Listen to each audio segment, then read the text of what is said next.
Pupilas em Brasas, desde 2011, Nunca me dublei.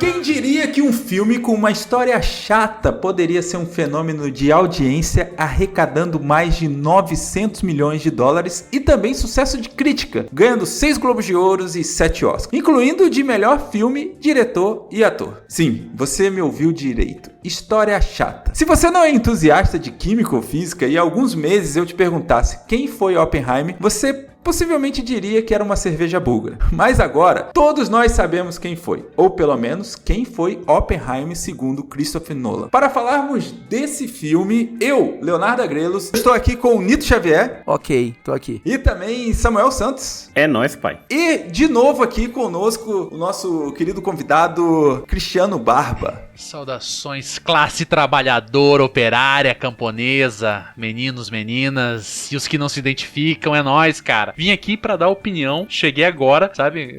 Aquele rolê assim que eu tava passando na rua, o cara falou, tá sem fazer nada? Eu falei, tô, quer uma coxinha? Quero. Daí eles me chamaram aqui, eu vim gravar em troca da coxinha. Aí ele chegou aqui e viu que tem que gravar e não tem coxinha, olha aí. Exatamente, eu tô esperando a coxinha. Se não sair essa coxinha, eu não autorizo a minha voz ser publicada nesse podcast. Barba tava ali mancando pelas ruas de Curitiba. Claudicando, né? Como um moribundo. Vem pra cá. Bom, galera, nós estamos aqui para falar de Oppenheimer, que é o maior sucesso de crítica e público do Nolan. Podemos dizer que é o melhor filme dele? Não. Vamos começar já com as controvérsias? Não podemos. Ninguém Não, pode. não. Ninguém acha isso. Caraca. Nem o Nolan acha isso. Nem o cara que tá graduando no primeiro semestre de física vai falar que esse filme é o melhor filme dele. Esquece. Eu assisti The Dark Knight, cara, esse final de semana, então... Aí já começamos a falar de filmes melhores do Nolan. Aí o que explica o cara conseguir duas coisas que são muito raras em conjunto, né? Sucesso de crítica e público. Eu acho que foi, tipo, marketing mesmo, assim. Tem mais um detalhe, cara, que eu acho importante pensar aqui, que não é apenas marketing de modo generalizado, é um marketing de guerra estadunidense. Se tem um negócio que deixa os caras excitados, é falar de guerra, Soft né, power total ali. Puta que pariu, mano. Não, e falar de guerra onde eles saem como vencedores, né? É um filme sobre, talvez, não sei se o maior, mas um dos maiores crimes de guerra, aonde o criminoso fala, bom, ou criminoso não, né, mas um dos criminosos fala, também, né, cara, japonês é foda, né, cara. E daí, depois, no final, eles falam, esse filme que vocês fizeram sobre o crime que a gente mesmo cometeu é muito bom, né? Vamos premiar esse filme? Sabe, é o goleiro Bruno fazendo a biografia do macarrão, cara, não tem Exatamente.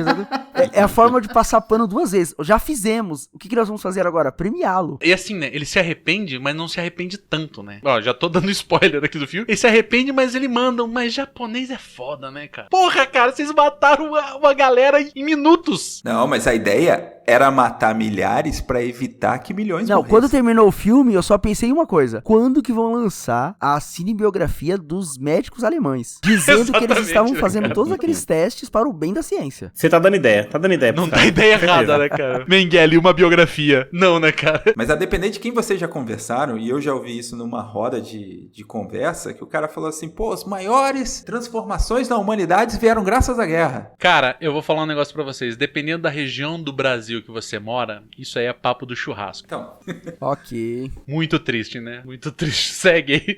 Bateu uma bad agora terrível. Porra, meu irmão, mas eu já ouvi, cara. Já ouvi coisas do tipo. Não sei nem se eu posso falar aqui. Pode ser até que esse podcast seja derrubado por discurso de ódio. Mas eu já ouvi pessoas falarem assim: não, mas foram só 6 milhões de pessoas. Outras guerras mataram mais gente. Eu falei, gente do É céu. o campeonato, né? Mas enfim, né? Não viemos aqui falar sobre alemães. De certa forma, viemos falar sobre alemães, né? Também. Viemos falar também sobre japoneses e, em especial, sobre estadunidenses. O que é que vocês acham que leva a galera a pegar uma história assim e querer deixar isso de uma forma mais aceitável, digamos assim? Você acha que esse patriotismo é tão forte que precisa disso, ou é realmente querer dizer para a nova geração que não foi bem assim? Porque esse patriotismo nos Estados Unidos, ele tá enfraquecendo. Será que tá, Eu cara? acho que assim, a gente tá vivendo num momento bélico, tá ligado? E nesse momento é o momento de você reagrupar e se colocar de novo no esquema, tá ligado? As propagandas que eram feitas da cultura estadunidense pra gente era meio que diferente, assim, do sonho americano, coisa do tipo. A gente chegou no momento que falou, não, agora tá na hora da gente voltar a falar de como nós somos bons e nós pregamos a paz no mundo, tá ligado? E eu acho que tem também um detalhe, cara, que é importante ressaltar, que é o seguinte, né? Como eu falei ali, né, meio que na zoeira, mas é verdade. Quando eu era jovem, quando eu era criança, assim, você pegava uns filmes tipo Braddock, Rambo, era um cara que ia lá e matava um exército inteiro e, porra, e passava na faca e não sei o que. Hoje, o discurso do Oppenheimer, você já vê que é um discurso um pouco mais comedido, do tipo, ó, a gente fez uma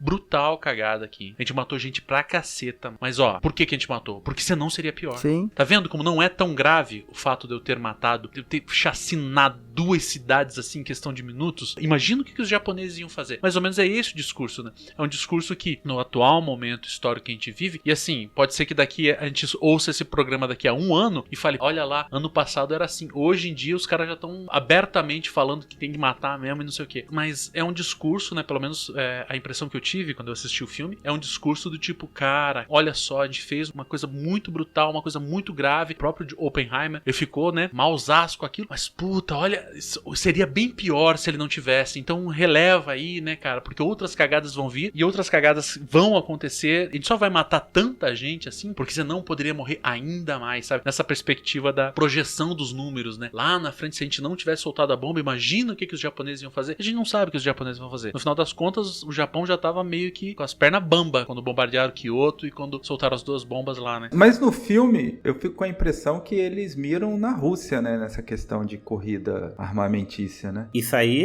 é a passada de pano. A preocupação ali do julgamento, a não ser que eu tenha entendido errado. Eles não estão preocupados sobre o efeito da bomba. Eles estão preocupados de aquilo ter vazado pra comunista. Eles acabaram com uma guerra e começaram outra. Eu meio que tava indo nessa linha. Eu acho que ali tem 2 discursos em paralelo. Um discurso aberto, que é o discurso do tipo, cara, ó, tanto que, né, que ele fala várias vezes, né, a Rússia não é a Alemanha, não sei o que, né. Esse é o discurso aberto, né, tá meio que dizendo assim, olha só isso aí, ó. Mas tem esse discurso subjetivo que não tá explícito, obviamente, se ele é subjetivo ele não tá explícito, né, cara, não sei por que eu falei 2 vezes a mesma informação.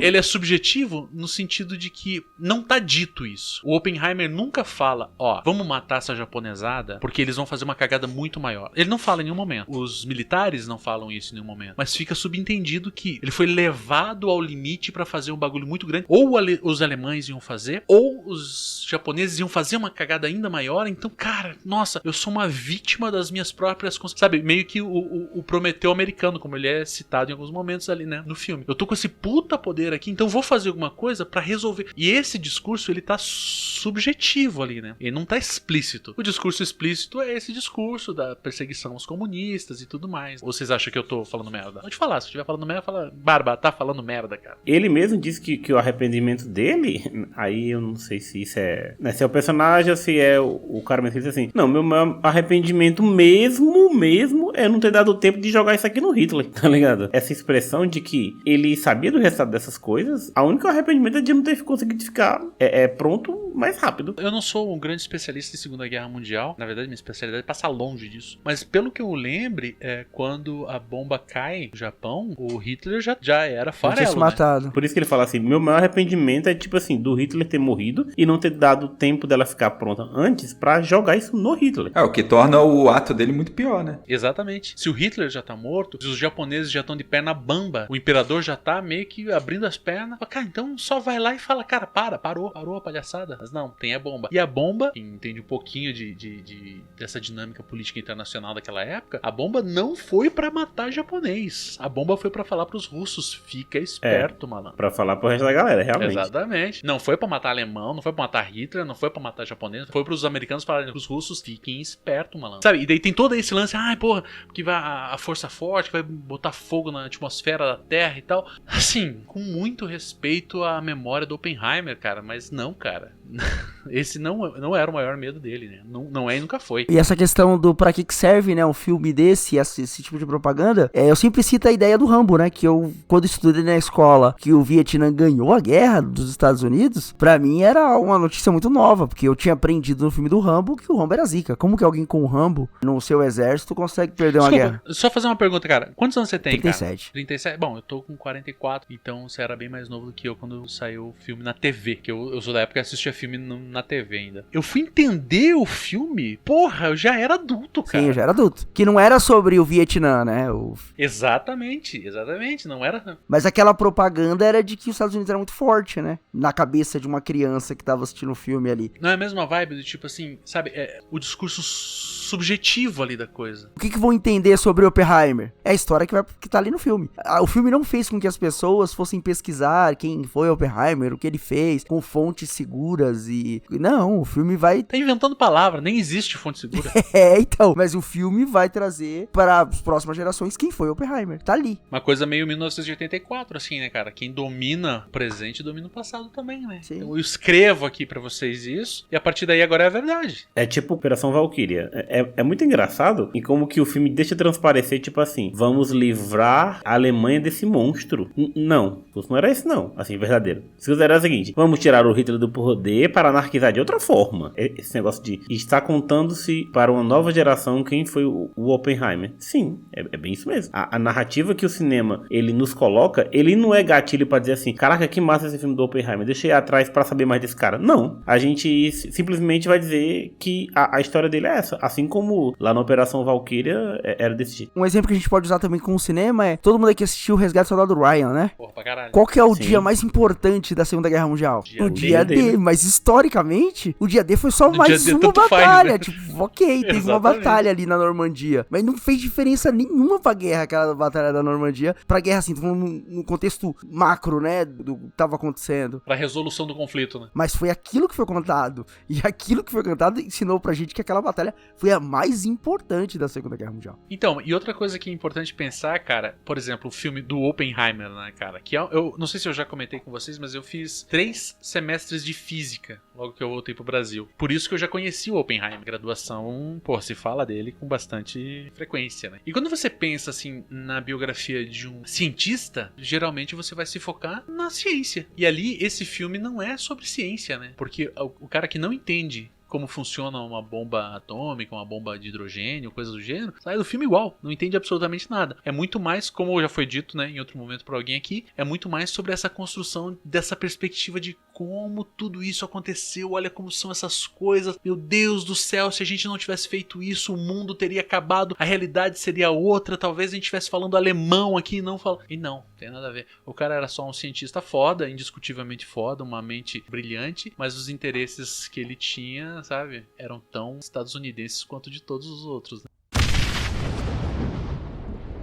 E ainda tem a questão de, tipo assim, ele nem era o melhor dos caras, né? Ele era meio que o cara que conseguia lidar com todo mundo. Aí eu já não sei te dizer, pra ser sincero. Eu acho que tem essa narrativa no filme de que, tipo assim, tinha uns caras muito com potencial um pouco, assim, maior que o dele, mas ele era o político, né? Que conseguia conversar ali com todo mundo. Que eu acho que aí já entra a forma que os Estados Unidos gosta de contar as histórias, né? Que é o lance do tipo, se você der duro, se você trabalhar, você consegue superar todas as suas falhas e defeitos e você consegue alcançar e tal. Então o Oppenheimer, ele não era o mais inteligente, ele não era o especialista naquilo ou naquilo outro, mas ele era um cara que se dedicou. Não, ele era inteligente. Ele Sim. não era o psicopata que vocês queriam, mas era o psicopata que vocês precisavam.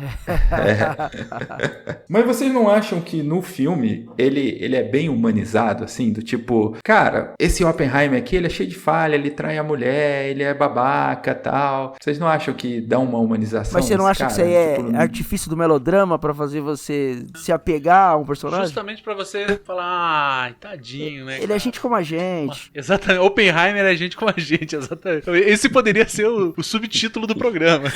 Oppenheimer, gente como a gente.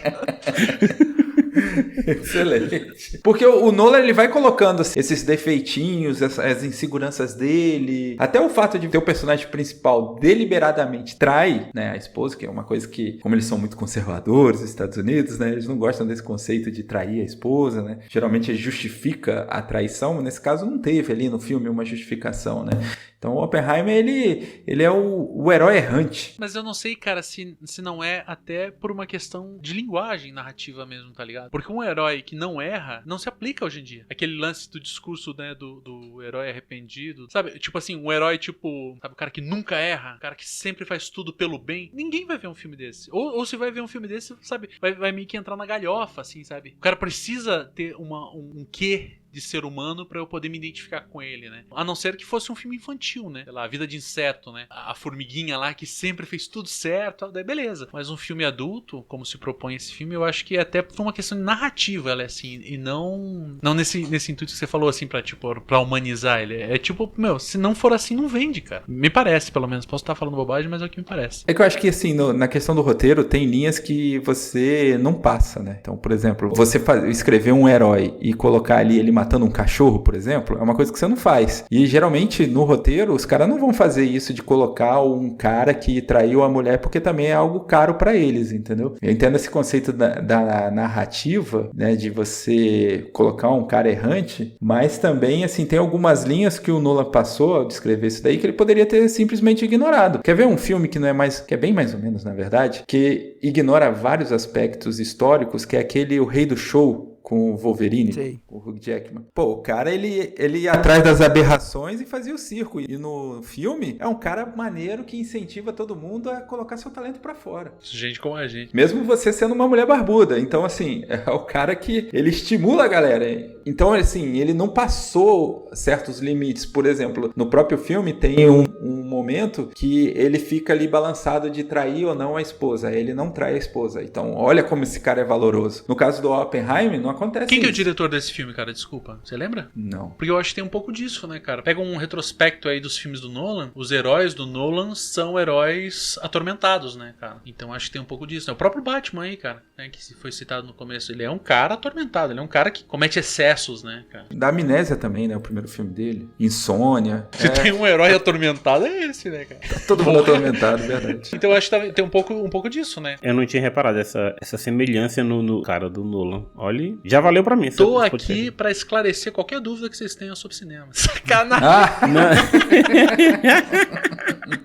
Rapidinho abrir aqui uma aba dos filmes do Nolan. E é isso mesmo, tipo assim, se você pegar, tem isso no Interestelar. Sempre heróis que tem uma coisa ali, né, cara, pra resolver. O cara não pode ser um samurai, né, cara? O cara tem que ser um cara do submundo. Não do submundo, não é uma boa palavra, mas vocês entenderam. Mas isso, vocês acham que é fruto do nosso tempo? Por exemplo, quando a gente pega ali o Fernão Dias, né? O cara que foi lá, o grande desbravador, tinha até uma estátua na entrada de uma cidade que eu morei, uma estátua aí de uns 4 metros, com ele todo arrumadinho, bonitão, naquela pose maravilhosa, com um cara que não era errante, né? E hoje parece que pra você escrever um personagem, o cara tem que ter suas falhas, né? Como se hoje a gente não conseguisse fazer um filme bom do Super-Homem sem colocar ele como vilão, porque seria muito chato. Eu acho, me parece, né? Me parece que isso faz parte da ideologia média, assim, né? Do senso médio, né? Por isso que eu falei, né? Que um herói imbatível não venderia. Por quê? Porque eu não iria assistir um herói imbatível. Só se fosse galhofa, só se fosse, sabe? Se eu fosse ver um filme do Don Quixote, sabe? Daí eu ia ver um cara que tem certeza que nunca errou e tal. Daí a galhofa tá em ele ter certeza que nunca errou. Mas talvez, por exemplo, você pega na época do meu pai, assim, ou mesmo, né? Um pouco antes, John Wayne era um cara, né? Um cara acima de qualquer suspeita, né? Daí depois vem os western italianos, já vem os cowboy mais fudidos, assim, né? Os cowboy que pisam na bola, que faz merda. Eu acho que tem um pouco desse senso, sabe? Vamos dizer assim, o arquétipo do herói da sua época, assim, tá ligado? Naquela época, o arquétipo do herói era de um jeito, depois se torna o outro e por aí vai. E o nosso momento histórico é esse. Mas vocês não acham que tem muito a ver também com o gênero que tá sendo contado, assim? Porque eu não vou conseguir lembrar, tá? De memória, assim. Mas eu acho que em diversos momentos do cinema nós tivemos esse herói que não era alguém de caráter ilibado, assim. Que tinha suas falhas e que era o herói do filme. Sei lá, Titanic é um filme velho. O mocinho lá, ele não era um cara honesto, bonzinho. Ele tinha as brechas. Eu tendo a discordar de você, cara. Eu acho que, por exemplo, antigamente você tinha heróis imbatíveis. Sabe, tipo escoteiros, assim, sabe? Você pega, por exemplo, o Super-Homem e o Capitão América. São caras imbatíveis até um dado momento, né? Depois, né, ao longo do tempo eles vão mudando. Quando você falou de Titanic, né? Eu acho que o como é que é? Jack cabia na porta. Queria deixar claro. Eu acho que ele tá dentro desse momento onde você tem um herói que, ainda que ele não seja um cara imbatível, né? Porque ele é, de certa forma, sei lá, um malandro ali, né, cara? É que tem aquela frase que eu gosto muito de repetir, né? Lembre-se que num dia de sorte, Jack ganhou o ingresso pra entrar no Titanic. Só que ele é um cara que ele é puro. Porra, ele se apaixona de verdade pela mulher. Ele vai lá e, tipo assim, ele passa por cima das convenções sociais, arrisca a própria vida pra isso, né? O Oppenheimer também. Por mais que você veja, né? Porra, mas ele traiu a mulher. Porra, beleza, ele traiu a mulher, mas olha o sacrifício que ele fez, cara. Olha tudo que ele fez. Sabe, não são heróis como, por exemplo, o Super-Homem, que... né, pelo menos na sua primeira fase ali, é um garoto de ouro, né, cara? É um escoteiraço, né, cara? Ele não se masturbava, o Super-Homem. Não sei se vocês sabem disso. Porque... porque, né... Até porque podia sair fogo, Não, né? porra, poderia, imagina, perfurar a parede do quarto do banheiro, assim... Enfim, demos uma fugida do assunto, tendo a acreditar que o Jack tá mais próximo aqui do Oppenheimer do que... Porque eu acho que heróis do passado, eles eram imbatíveis, cara. Heróis do passado, eles eram... Até por uma questão de propaganda. Propaganda estadunidense, sobretudo, né? Que é o cinema massivo aqui no Ocidente, né? É sempre os estadunidenses como um cara... Puta merda, cara. Nunca errou na vida, nem nunca errará, né? Deixa eu perguntar um negócio pra vocês, que foi uma dúvida que ficou pra mim durante o filme. Talvez tenha sido explicado e eu não peguei. Ele ia se aconselhar com o Einstein pra quê? E a outra é, o Einstein, ele foi convidado pra participar do projeto e recusou? Pelo que eu entendi, o Einstein mandou um... Aqui não, violão. Tá maluco? Acho que o Einstein, no filme, ele é retratado, pra mim, pro meu entendimento, como uma bússola moral do Oppenheimer. Que ele não segue. É, tipo isso. Eu não sei se é exatamente uma bússola moral, né? Mas ele é tipo assim, um cara mais velho, assim, né? Porque tem a hora que ele fala, né? Porra, e se der merda aqui. Ele leva os cálculos lá pro Einstein refazer, né? Ele fala, você sabe que a mesma coisa que a gente coincide aqui é odiar matemática, né? Daí ele fala, e se os meus cálculos disserem que vai pegar fogo no planeta, né? Daí ele fala, então daí você fala pros alemães e fala, nem a gente nem vocês fazem. Talvez guia moral nessa perspectiva, né? De, tipo assim, um tiozão mais velho que ele vai lá e fala, cara, o que você acha? Né? E no final das contas, como foi dito aí, ele falou, foda-se. Né? Esse velho maluco do caralho. Cara, mas assim, eu acho que a loucura, que eu acho que pouca gente comenta sobre na questão do filme, é aquela cena que é bem tensa quando eles fazem o teste, né? E aí tá numa tensão do caramba, porque existia a possibilidade de explodir o planeta. E eles não estão nem aí, cara. Pra mim é muito loucura que os caras assumiram o risco de destruir toda a vida na Terra pela possibilidade de poder mostrar que o meu é maior que o seu, entendeu? Lá no começo, né, tem uma cena que quando o Oppenheimer chega na festa dos Comuna lá, que ele fala, ele é físico teórico, né, que nada que ele faz altera nada na prática, não sei o quê. E daí lá na frente, nos cálculos, o cara fala assim pra ele, a probabilidade é muito baixa, não lembro quando ele fala, mas tipo assim, menos de 1%, alguma coisa assim, né? Menos de 1%, Ele fala assim, mas não é suficiente. Ressaltando a importância do físico teórico Oppenheimer. O físico teórico, ele precisa de números exatos, né? De números absolutos. Um cara da prática, né? Um físico que vai exercer na prática, fala, não, vamos aproximar essa parada aí. Se tiver 48% de chance de não dar merda, tá ótimo.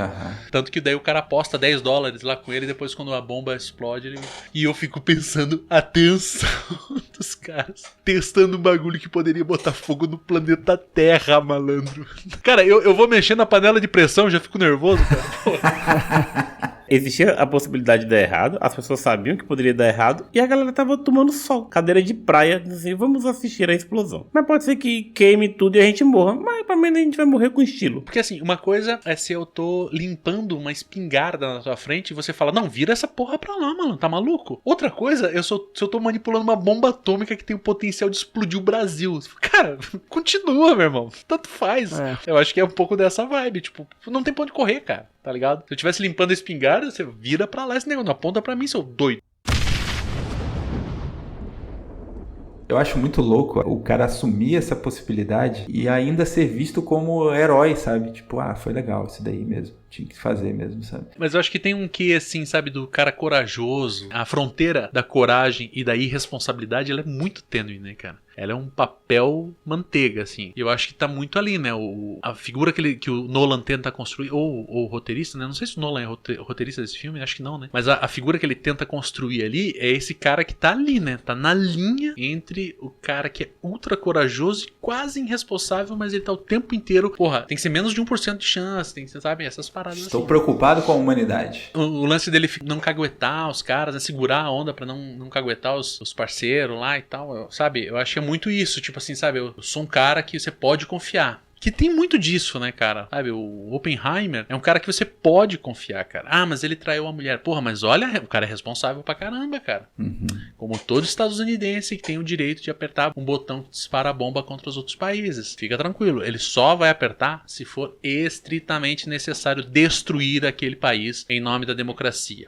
E essa parada do adultério dele também passa um pano pro Nolan, assim, porque você fala, não, o cara não desenvolveu um herói assim perfeito, ele não tá passando pano pro cara. Ele colocou até o adultério do cara na história, deu certo que ele matou um monte de gente. Mas, pô, ele cometeu adultério, né? E não passaram um pano pra isso. Então, mas vocês acham que o Nolan, ele quis construir realmente um herói ou ele só meio que contou a história aqui como um conto ficcional? Eu também acho que pra ele caralho. Se ele não quis, ele falhou miseravelmente, né? Exatamente. Se ele não quis, ele é o pior diretor de cinema de todos os tempos. Que ele construiu um herói.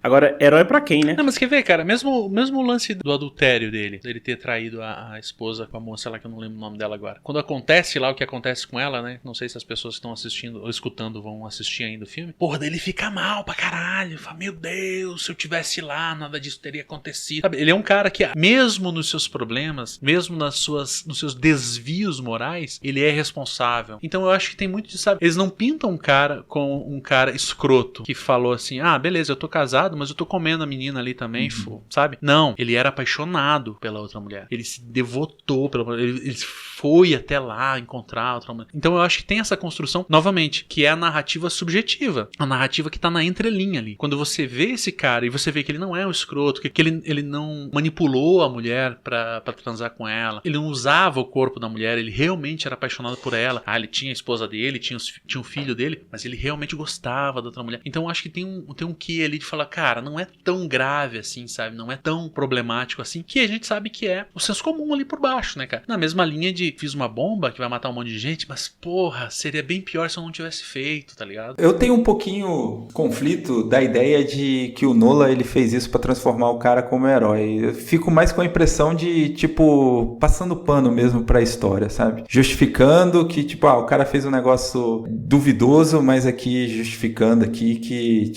ele tinha um porquê. Você acha que não é assim? Eu não fiquei com essa impressão de que o Nolan quis transformar o Oppenheimer em herói, mas sim, tipo, passar pano pra história. Era um mal necessário. Eu acho que o briefing foi bem entregue, assim, de ter dito, cara, a gente precisa dar uma passada de pano violenta nisso tudo aqui. Inclusive, passar pra uma geração de que a gente fez isso porque senão seria pior. E a gente tava sob pressão de um outro tipo de regime que a gente precisava, por fim das forças, ser maior que eles. Como a gente chega nisso? Vamos transformar esse cara aqui em herói. Eu senti isso bem construído. Transformar o Oppenheimer, né, em herói é transformar toda a história de todas as pessoas envolvidas no Projeto Manhattan, transformar a história de todos os militares envolvidos na Segunda Guerra Mundial. O Oppenheimer, nesse sentido, é apenas um avatar de toda essa culpa. Ele personificou, né? Isso! Quando você fala, o Oppenheimer fez uma merda brutal, mas seria ainda mais grave se ele não tivesse feito. Você não tá falando só dele, você tá falando de cada um dos militares, você tá falando de cada um dos cientistas, você tá falando de cada um dos americanos que apoiaram isso e tudo mais, né? Eu acho que segue essa linha. Eu acho que talvez a tentativa do Nolan não seja construir a figura do Oppenheimer como um cara imbatível ou um cara acima de qualquer suspeita ou qualquer coisa do gênero, mas tentar passar um pano pra história estadunidense, Sim. que é uma história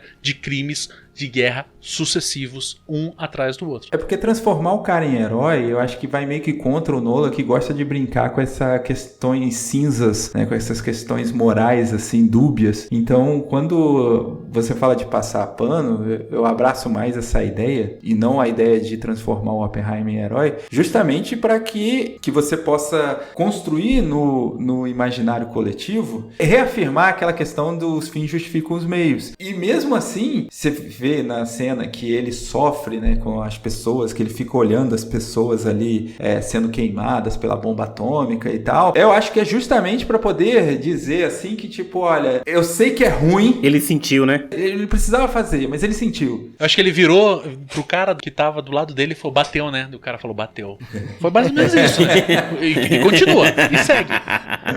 existe também uma separação dessa história dos Estados Unidos e do Oppenheimer no filme, quando mostra que existiam políticos que eram colocados ali como vilões. Ó, essas pessoas são frias, o cara vai escolher bombardear Hiroshima e Nagasaki e vai tirar uma cidade porque ele passou a lua de mel lá, sabe? Tipo, existe alguém que tá aqui cagando pro que tá acontecendo e que morram as pessoas. Mas o Oppenheimer não, ele se preocupa. Sim. Não sei, né? Pode ser que eu tenha feito uma leitura diferente da tua. Mas eu acho que tá bem claro, cara, que essa questão é uma questão posterior, né? Depois que tudo isso tá resolvido, depois que a bomba foi detonada, depois que a guerra está vencida, agora sim. Tudo que veio antes da bomba, o pano foi passado. Depois disso, fala, não, mas porra, mas também perseguiram o cara. Tá vendo como não é só um mar de rosas na vida desse cara? Tá vendo como... Eu acho que um pouco disso é entender que a história dos Estados Unidos enquanto ator de guerra foi resolvida e depois eles falam assim, não, e também tem esses problemas aqui com esse cara aqui, ó, foi perseguido, coitado. E nem ficou tão coitado assim, né, porque no final das contas dá a impressão que fica meio dúbio o negócio, né, será que ele era comunista, será que não era, a hora...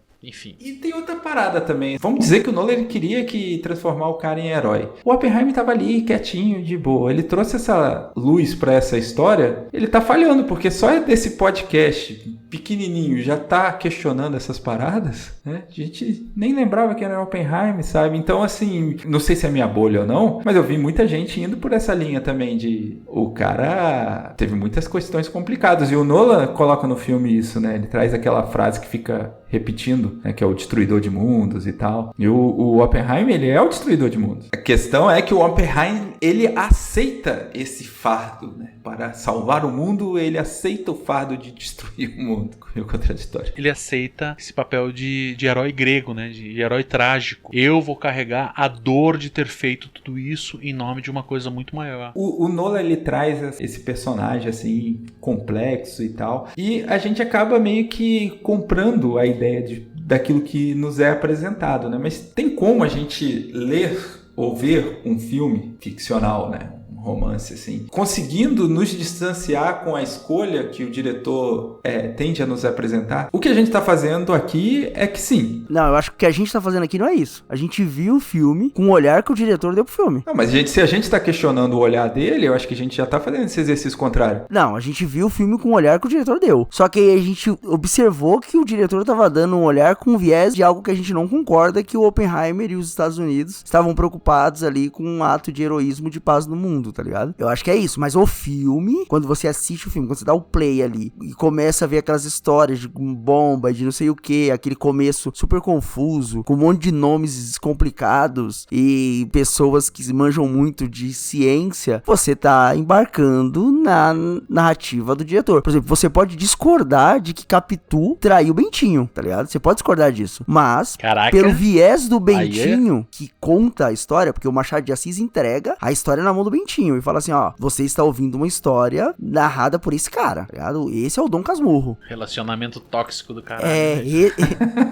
Esse é o Dom Casmurro e ele vai narrar a história, tá ligado? Você pode falar, não, ó, quem tá contando aqui é enviesado a história, mas eu acompanhei toda a história pelo olhar dessa pessoa. Mas eu acho que o Léo tava querendo falar como que, eu acho, né, como que a grande massa vai mas nós receber somos isso, a grande massa. se ela vai ter, entenda, como que ela vai receber isso na questão de tipo assim, cara, isso aqui tá errado, e aí ir atrás da veracidade, é isso, Léo? Eu acho que é isso que ele ia. Então, cara, eu acho que tem algumas questões que podem ser problematizadas nessa tua última fala aí, cara. A primeira é assim, esse exemplo que você deu, né, do Machado de Assis, na figura do Bentinho aí, é muito bom, porque assim, é isso, o Machado de Assis contou uma história a partir da ótica de um cara super tóxico que achava que a mulher dele tava dando pra todo mundo o tempo inteiro. Assim como eu tô vendo o filme do Oppenheimer a partir da ótica de um cara que tá achando realmente que ele vai fazer uma grande coisa pra salvar o futuro da humanidade, em última instância. Mas aí, cabe a mim. No momento em que o diretor bateu o ponto final e falou, está pronto o filme, pode publicar, a interpretação já tá exposta pra todo mundo. Quer dizer, um cara ultraconservador assiste esse filme de uma forma, um cara comunista assiste esse filme de uma outra forma, um japonês assiste esse filme de uma terceira forma, forma, né? Seja ele comunista ou liberal. E a partir daí, eu acho que mesmo tendo a leitura de que é um filme contado a partir da ótica do Oppenheimer, eu posso fazer todas essas análises, né? Da mesma forma que eu faço, que, né, como eu tava brincando, né, pô, relacionamento tóxico pra caralho. É isso, tipo, é a leitura do Bentinho, mas eu, Cristiano Machado, consigo identificar que esse cara que tá contando a história é um cara tóxico demais, que faz mal pra mulher dele. Da mesma forma, sei lá, você vai ler Lolita, por exemplo, você lê o livro a partir da ótica de um pedófilo. E você lê aquele livro e chega e você fala, caralho, o cara é um pedófilo, brother? Tá errado isso que ele tá fazendo. Você compreende o livro a partir da ótica do cara. O cara falando que a menina se oferecia, o cara falando aquele monte de coisa da menina. E você, o tempo inteiro, né, pelo menos eu espero que os ouvintes desse podcast que leram Lolita tenham tido essa mesma impressão que eu, fica o tempo inteiro, a cada parágrafo, falando, cacete, o cara é um pedófilo, brother. A menina tem 12 anos, cara. Vai com calma, malandro, que Mas isso? você citou um exemplo interessante, porque eu já vi especialista em Nabokov falando de uma bela história de amor em Lolita. Pô, eu fiquei com esse sentimento assistindo um filme recente aí, Pobres Criaturas. Não sei se todo mundo Uma assistiu. pobre criatura cabe análise Sim. também, cabe críticas e fiquei meio, análises "Ih, aí, né? caramba. Pô, semana que vem gravamos sobre esse, então? Nesse sentido, eu acho que dá pra, por mais que seja, né, como você bateu forte, é a leitura do Oppenheimer, ou é a leitura do Bentinho, ou é a leitura, não lembro do nome do protagonista do Lolita lá, mas eu consigo analisar, ainda que seja a partir disso. Claro, que daí a gente pode falar assim, mas você que tá vendo o filme aí é um especialista em cinema. Eu não sou especialista em porra nenhuma, né? Mas tem pessoas que não. Tem pessoas que vão ter uma leitura mais simplória, né? E vai falar, não, se tá sendo contado é a verdade. E é óbvio que não é porque está sendo contado que é a verdade, né? Porque já inventaram o conceito de mentira, né? Não sei se vocês conhecem. E daí, a partir do momento que inauguraram o conceito de mentira, no pomar do Éden, né? Quando a serpente fala pra Eva, come, minha filha, come, fica tranquilo, não vai dar nada isso aí. Não vai dar nada, vai dar Isso aí nada. não vai dar nada, isso aí é inveja, isso aí é... Sabe uma parada que causa uma falsa imparcialidade dos produtores? É quando a família do representado vem questionar a obra. Tipo o que aconteceu ali com o último filme do Tarantino, que a família do Bruce Lee veio e falou, o Bruce Lee não era assim e tal. Se tivesse aparecido a família do Oppenheimer e falado assim, não, que isso, ele era bem melhor, ele nunca traiu a esposa e tal, eu acho que teria um impacto muito maior de que realmente, cara, o Oppenheimer sofreu e tal, o que o Nolan colocou ali era a verdade. Eu não sei, porque tem questões de contrato aí, né? O cara compra, sei lá, por exemplo, o filme foi baseado na biografia, né? Então, nesse sentido, a biografia já tá publicada e o Nolan fala, meu amigo, é baseado no que tá escrito ali. Mas o Oppenheimer não tinha feito. Então, fala com o cara lá que escreveu o livro, meu, porque o meu negócio aqui já tá feito. Eu acho que tem um pouco disso, né? Nessas questões contratuais, assim, né? Mas, de fato, se fosse questionado isso, da mesma forma que, sei lá, né? Outras figuras desse filme poderiam questionar também, né? Sei lá, um parente do Albert Einstein, né? Poderia dizer, o velho não falou aquilo não, cara. O velho falou, não faz essa porra, essa bomba, seu maluco Ele do caralho. nunca foi amigo do Tá louco? Tá maluco? Vai botar fogo no planeta, seu idiota? Né? Então, tem isso, né, cara? Eu acho que isso que você falou faz sentido. Eu acho que nesse caso do filme não se aplicaria, mas faz todo sentido isso que você disse. Não se aplicaria por conta dessas questões burocráticas, né? Já tá feito, o livro já tá escrito, já tá publicado. Quem leu, leu. Quem não leu, não leu. Deve ter briga, né, judicial pra falar que o Oppenheimer era assim, era assado? Deve ter. Mas, enfim. Eu acho também que um dos perigos do filme, e de qualquer filme de cinebiografia, é a questão de poder documental que ele tem, mesmo não sendo, entendeu? Em que sentido? Não sei se eu entendi. Também não entendi, não. Você assiste um filme que é baseado em um personagem real, e aquilo automaticamente toma um ar de documentário, sabe? Como se fosse... Isso acontece muito, né, cara? Acontece muito. Por exemplo, um filme baseado em fatos reais. Baseado em fatos reais já tem uma série de problemas semânticos aí, né? Porque são fatos, eles devem ser reais, né? Porque fatos irreais eu não conheço. Enfim, não vamos entrar nesse mérito semântico da coisa, porque senão a gente vai pra outro lado, né? Mas, por exemplo, um filme baseado em fatos reais, ele não é um documentário em hipótese alguma. Ainda que hajam documentos dizendo que o Oppenheimer conversou com o Albert Einstein, conversou com X, pediu isso, mandou carta pra amante, que fez isso, fez aquilo, mas a história que o Nolan quer contar é, de fato, um romance. É uma história, é um filme. Ele quer entreter, em última instância, as pessoas, né? Ele não quer produzir um documento de verdade. Tanto que em premiações ao longo do mundo, você tem categorias diferentes. Você tem uma premiação para os melhores documentários e para os não documentários, né? Para os filmes de romance e tudo mais. Por exemplo, um exemplo muito bom são os filmes do Tarantino. Sim. Sei lá, no Bastardos Inglórios lá, que no final a mulher liga o liquidificador com os nazistas dentro lá, né? Porque não assistiu o filme, mais ou menos isso que acontece. Mas aquilo lá não aconteceu. Não aconteceu, em hipótese alguma. Aquilo não aconteceu. Só que o que o Tarantino tá fazendo? Ele tá contando uma história. Ele quer que você fique entretido ali. Ele não tá produzindo um documento. Ele não dá pra você passar aquele filme na tua aula de história sobre a Segunda Guerra Mundial, porque o Hitler não morreu daquela forma, né? Aqueles alemães não morreram daquela forma. Da mesma forma que o Oppenheimer não é exatamente esse cidadão que tá ali. Você tá contando uma história. Quer ver um bom exemplo? O 300. Do Lelex Snyder. Aquele filme... Lelex. Não é o Lelex Snyder? Muito bom. Aquele filme, ele é um filme narrado pelo cara que voltou, né? Aquele cara que tem o olho perfurado lá, ele volta e ele começa a contar a história. E a minha leitura daquele filme é a interpretação das pessoas que estavam ouvindo aquela história, o que elas estavam imaginando. Por isso que aparece, um cara de 3 metros de altura, parece um cara que tem uma faca no lugar da mão. E os caras, 300 caras mataram, né? Seguraram um exército de não sei quantas caralhadas de pessoas. Só que na prática a gente sabe que não é aquilo. Aquilo é a história de um cara, é tipo assim, um cara que era super fã do Leônidas, voltando pra casa e querendo empolgar os caras, falando, moçada, vamos lá que vocês não sabem, bicho, o que aconteceu, só bagulho louco. A partir daí, eu acho que esse é um bom exemplo, sabe? É a história contada pra alguém que quer que você entenda que aquele cara que ele tá contando é exatamente aquele cara que ele imagina que é.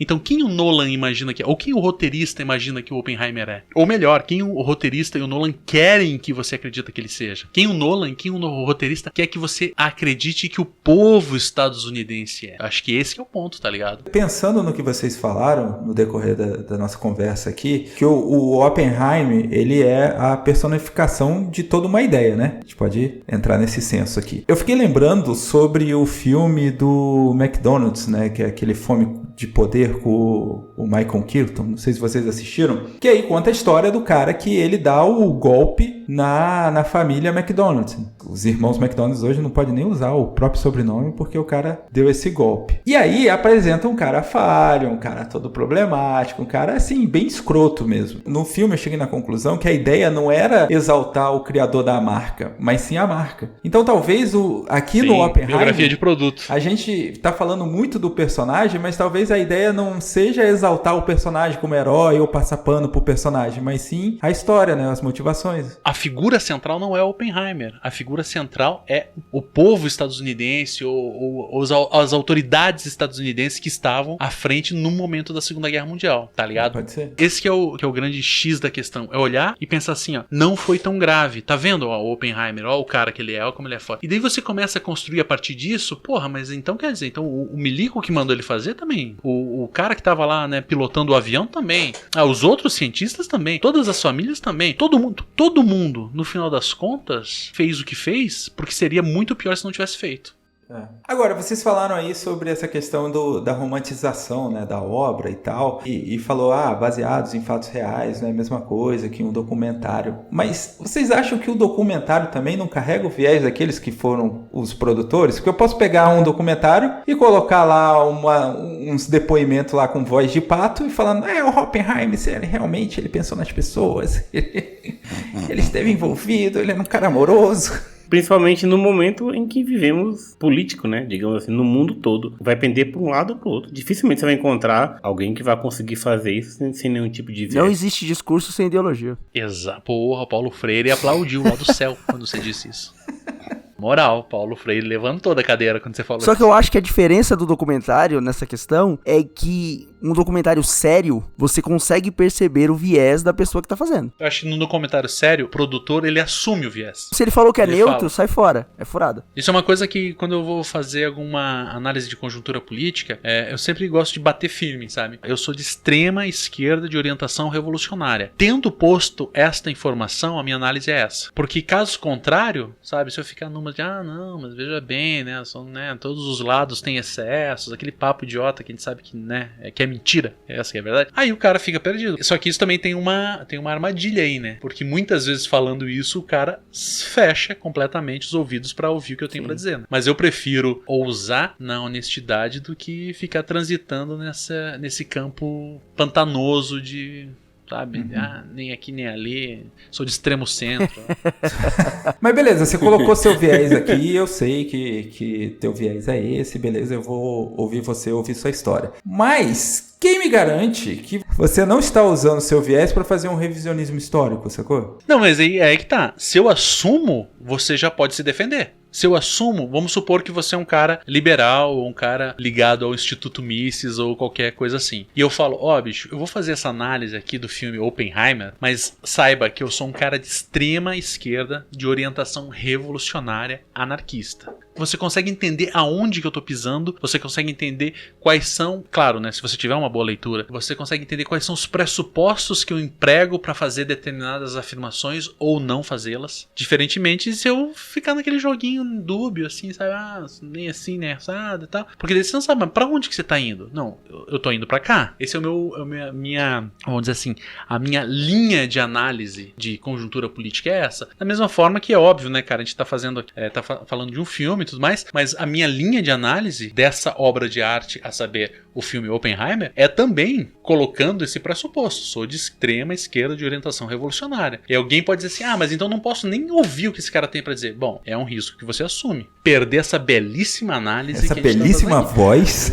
Que a minha voz não é nem de direita nem de esquerda, né? Minha voz é do céu.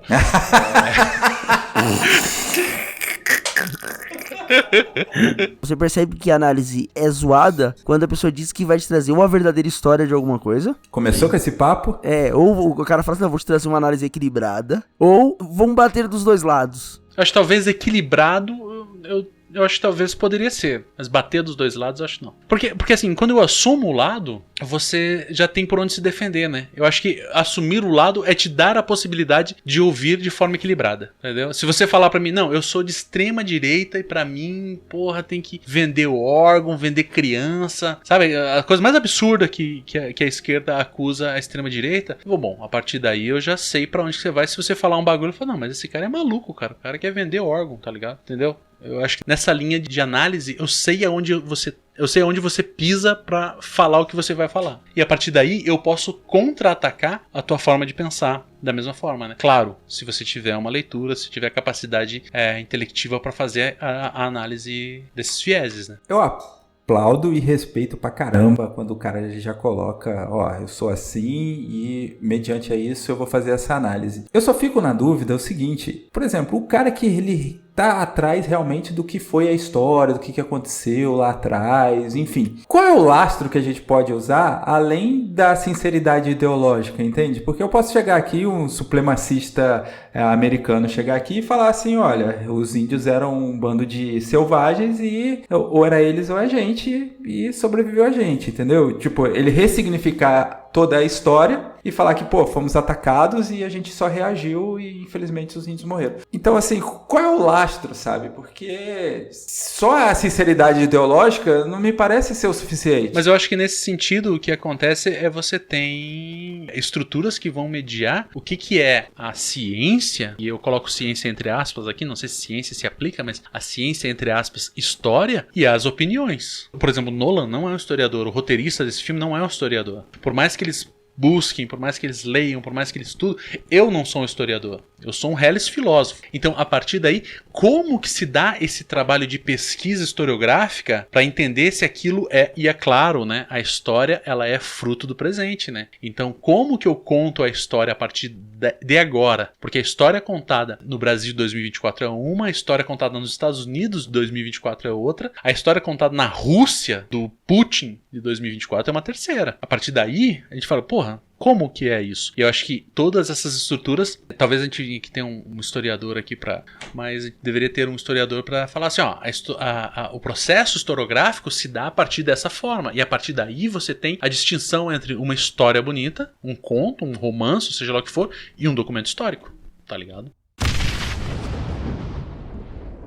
E o fato de você assumir o seu lado não quer dizer que tudo que você vai contar depois disso é verdade, né? Você vai assumir o seu lado e aí depois que você contar o que você tem pra contar, ou da forma que você tem pra contar, quem ouve tem que analisar, né? É só honestidade. Isso. Eu acho que o que confere é honestidade. É você falar assim, ó, eu sou de extrema esquerda, eu sou liberal, eu sou de direita, eu sou o que for. Você tá mostrando que você é honesto. Se a partir daí você vai falar a verdade ou você vai construir uma história a partir dos teus interesses, é uma outra coisa. Porque tem muito esquerdista que é escroto, tem muito liberal que é escroto. E não tô aqui fazendo jogo duplo, tá? Novamente ressaltando, extrema esquerda, orientação revolucionária. Mas tem esquerdista que fala merda pra caralho, sabe? Nunca estudou história e quer fazer documentação historiográfica e coisas do gênero. É uma questão muito sensível, eu acho que é legal a gente conversar sobre, justamente pelo fato, assim, de que a gente não tem certeza sobre todas as coisas, né? A gente se comunica e é exposto a outras coisas, a outras ideias de mundo. Eu acho que não ter um lastro, eu acho que fica meio complicado. Por isso que eu entrei nesse assunto, justamente pra gente poder,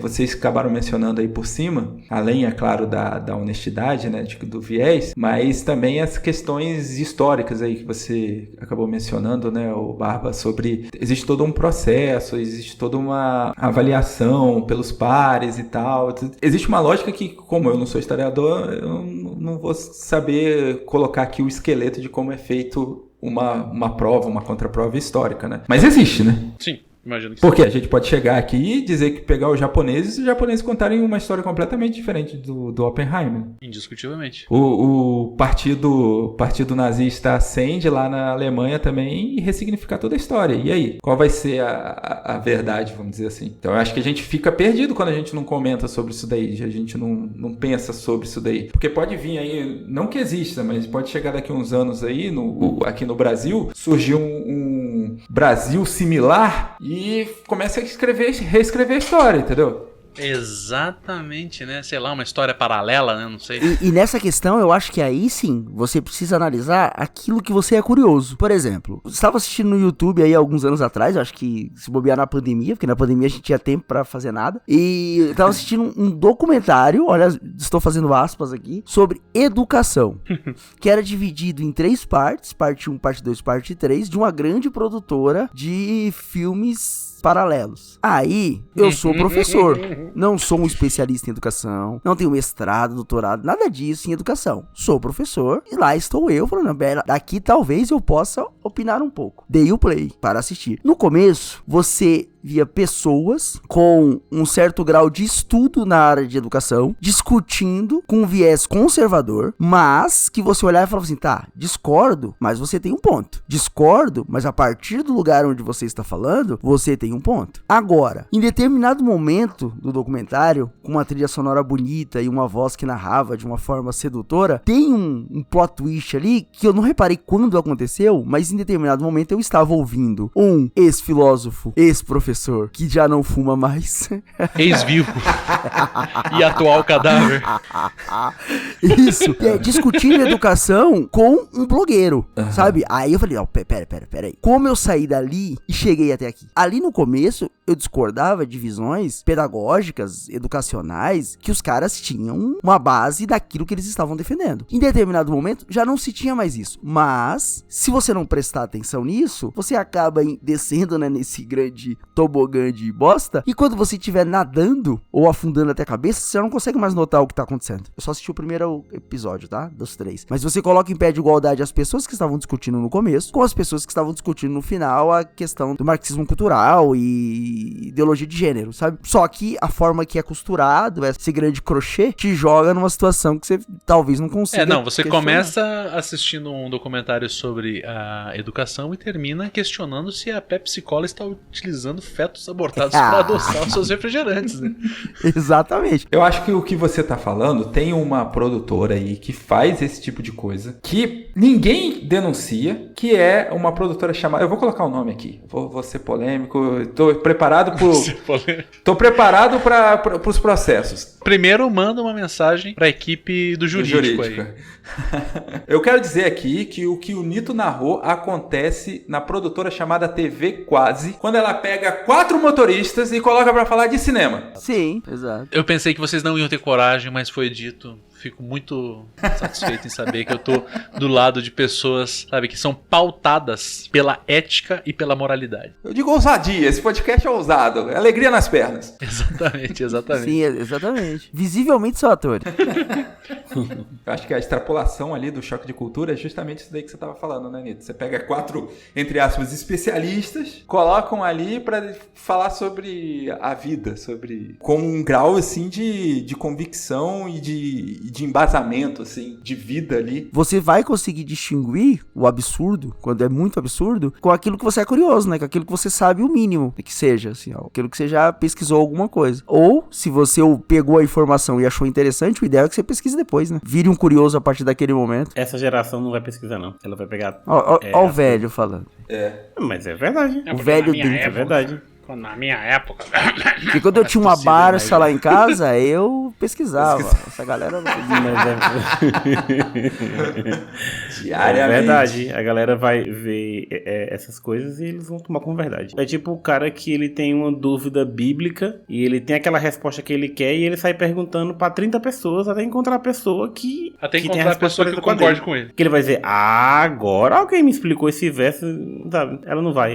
Ela tá com a resposta pronta. Eu acho que em percentual, a quantidade de pessoas que fazia isso na década de 80, de 90, dos anos 2000, dos anos 2010 e agora dos anos 2020 é a mesma. Eu também acho. Eu concordo com você, mas é porque a gente não tinha aonde mostrar isso. Internet. Hoje tem internet que um idiota pega um celular e começa a dizer que, olha, você viu esse filme de Bacurau? Isso aqui é uma bosta. Eu acho que esse cara sempre existiu. Não tinha onde ele falar. Os idiotas sempre existiram, né? Só que antes da internet eles estavam a distâncias seguras uns dos outros. A internet uniu e puxou um grande Megazord. Eu queria ressaltar o fato de que Oppenheimer não é um filme sobre ciência, é um filme sobre política e sobre construção de um passado. Quando as pessoas vão pra ver esse filme e falam assim, é um filme sobre o cientista. Não, não é sobre o cientista. É sobre um cientista, mas não fala sobre a ciência dele. Por exemplo, você vai assistir um Cosmos, né, com Carl Sagan. Carl Sagan. Você sai lá sabendo, ainda que não um especialista, obviamente, mas sabendo as coisas, né? Entendendo coisas. E você não sai do filme do Oppenheimer entendendo como funciona isso, como funciona aquilo. Você só entende como foi necessário fazer a bomba.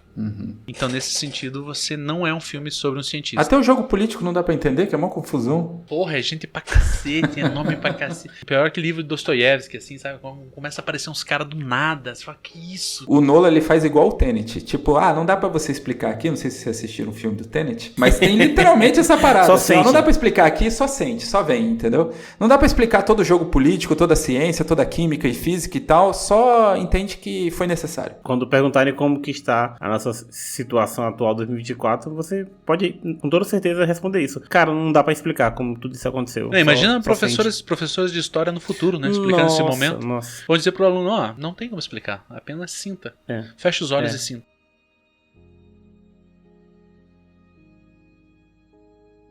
Entenderam alguma coisa?